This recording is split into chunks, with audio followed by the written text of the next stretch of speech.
I'm going to talk to you about how we took one of the most boringly taught subject matters in schools, which is alcohol education, and sort of flipped that on its head to actually make that really exciting.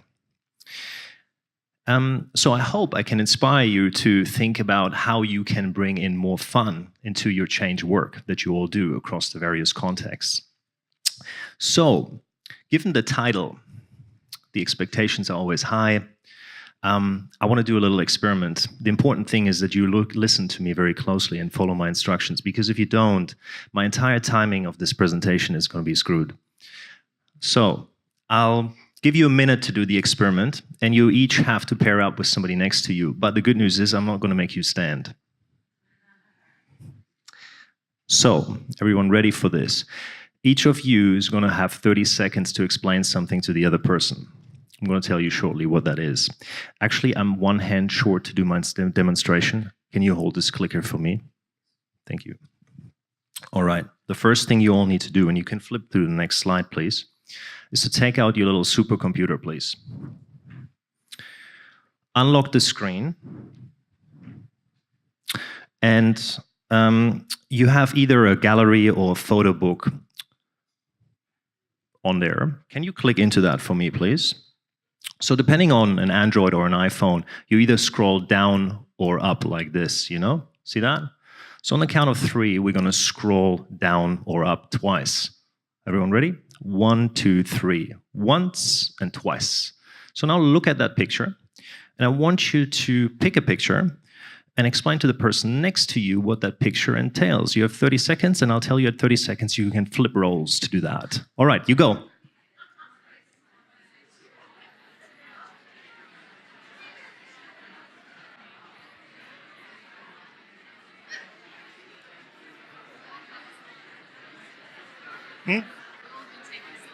All right. Depends how far you go down.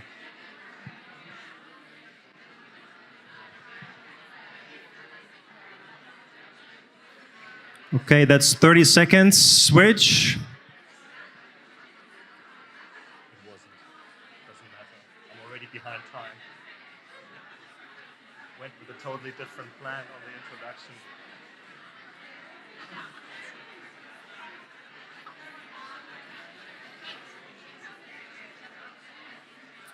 Okay, let's settle back to the front, please. I know you're all excited, but help me stay within the time limits. I'm already behind time, so now we got to rush through it. I'm sorry.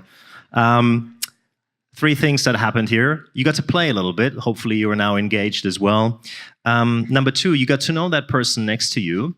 And if you already knew them, I hope you know them a little bit more personally, but I also hope that it wasn't too embarrassing.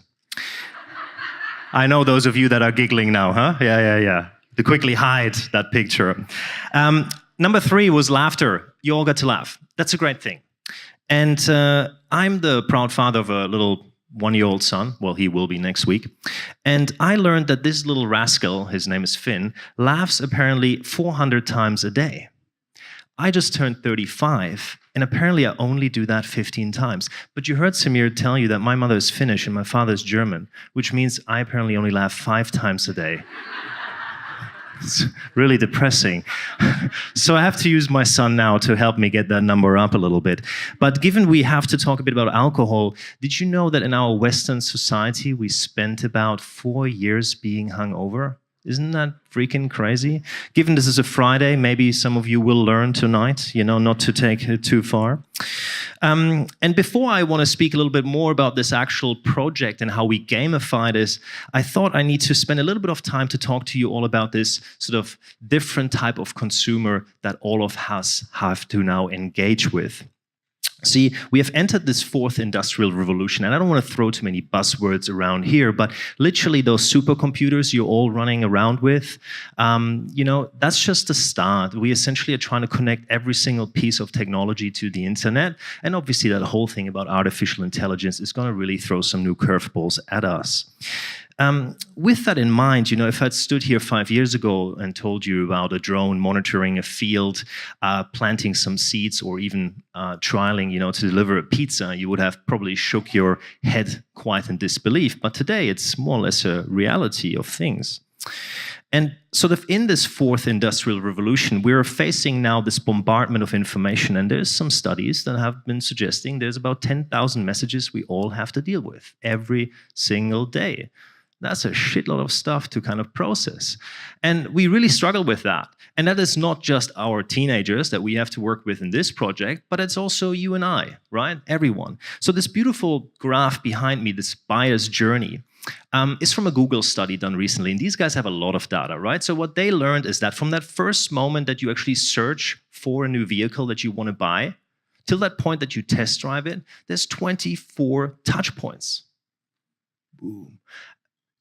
19 of those are digital. So those good old days where you were the car dealer and you just shout a little ad across radio and then TV, and then you wait for all the people to come to your shop, they're really over, right? You got to be across a lot more things now. But I want you to think about what that means for your specific behavior change context, because we could think about this as a road to behavior change. So in my context, with the children and drinking, it could be the non-drinker at the age of 14 that becomes a drinker at the age of 16. And these cards are stacked against that little child because they will see about 250 pro-drinking messages for every single moderation or abstinence message. So it's a difficult environment to operate within. So this modern customer is more curious, more demanding, and impatient than ever before. And that's all of us, again, not just the young kids.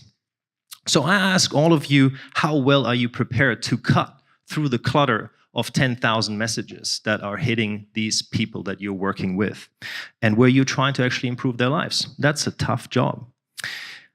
Yesterday, everyone was laughing so much when we talked about condoms. And I thought somebody has to continue the naughty theme.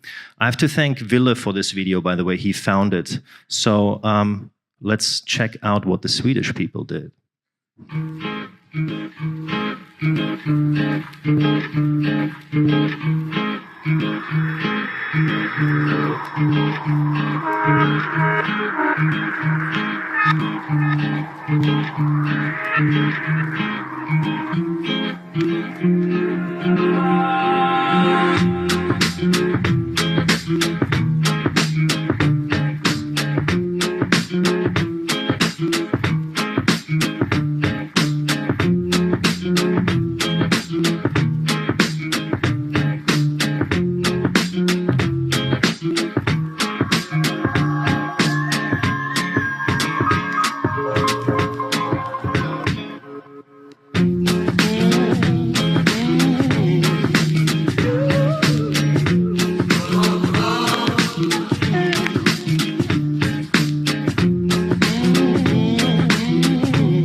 I just love that example. 2012 is when that idea came to life. And it's a good example for how we can have a bit of fun and gamify something.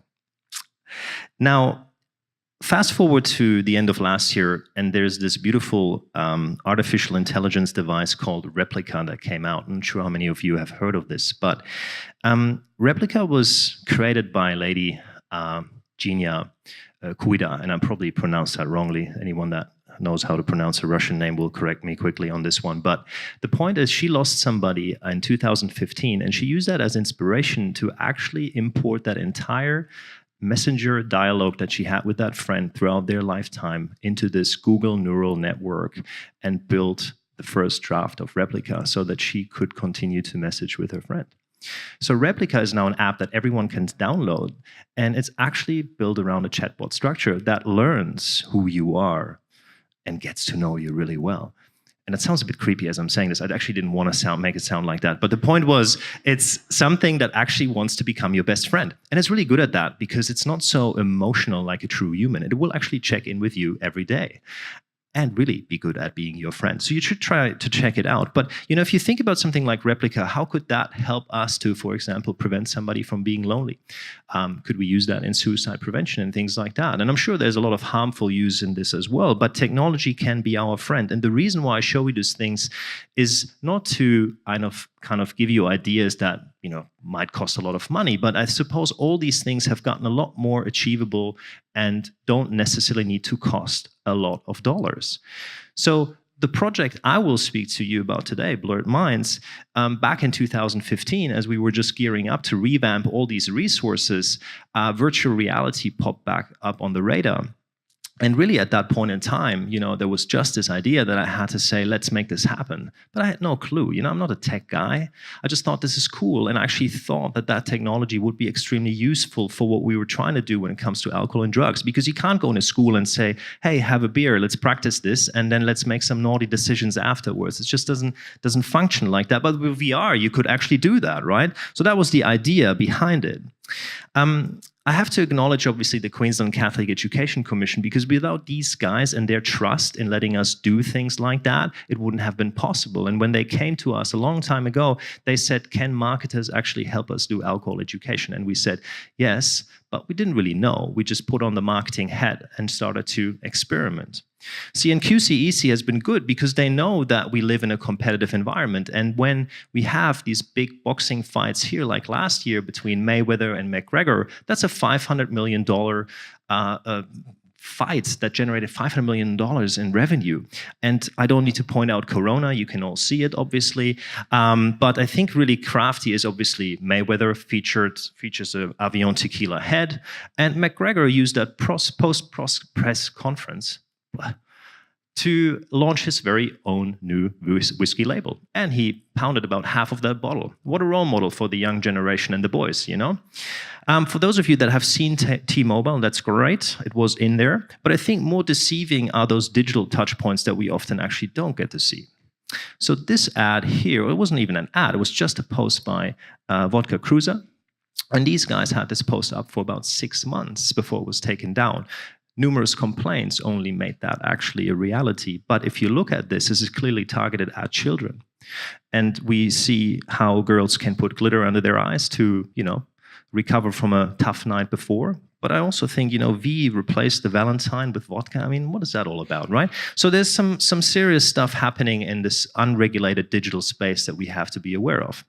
And look, that's just the stuff that people see.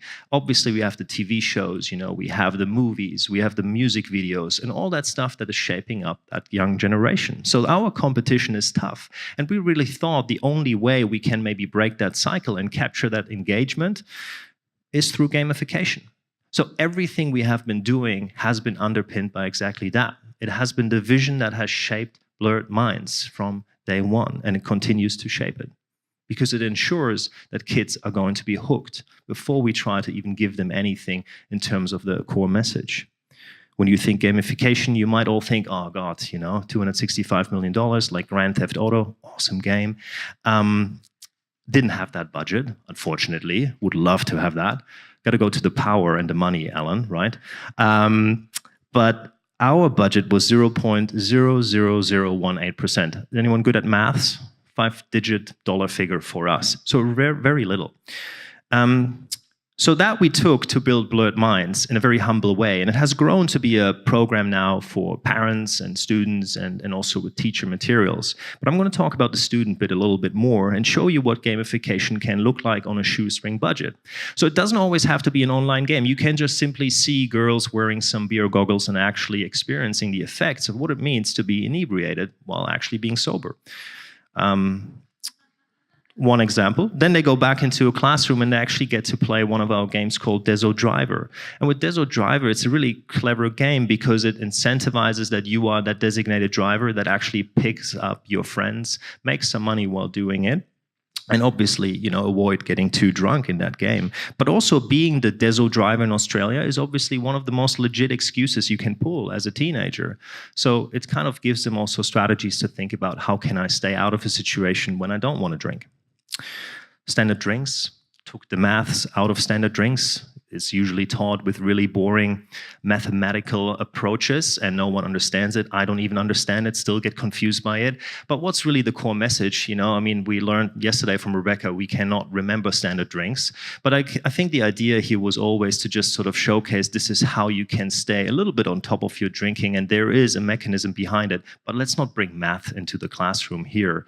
So understand that it's really easy to overpour and lose count of how much you actually drink. Back to Zero, a game in a really rough prototype stage here was all around, hey, the one organ that actually is going to process your drinking is going to be the liver, and it's going to take a long time. So that was what that game was all about.